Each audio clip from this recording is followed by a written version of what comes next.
تعال افكرك في 28 ديسمبر 2023 ايه اللي حصل. وقتها كان نهائي كاس السوبر المصري ما بين النادي الاهلي ونادي مودرن فيوتشر.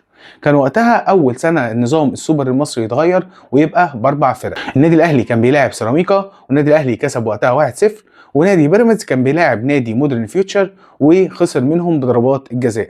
هتقول لي طب نادي الزمالك كان فين في الوقت دوت؟ نادي الزمالك كان ممنوع ان هو يلعب البطوله دي، لان هو كان قبلها البطوله اللي قبلها بتاعه السوبر كان اعتذر ان هو يروح السوبر، فاتمنع موسمين ان هو يلعب كاس السوبر المصري. فعشان كده ما كانش موجود نادي الزمالك في البطوله ديت.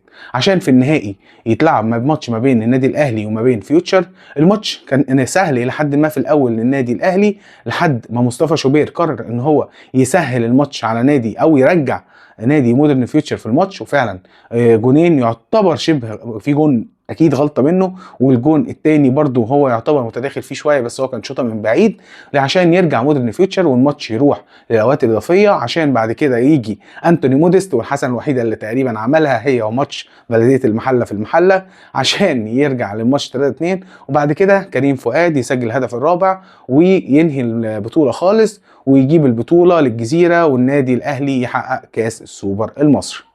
انا كده خلصت كلامي النهارده، اشوفكم بكره ان شاء الله. تعال افكرك.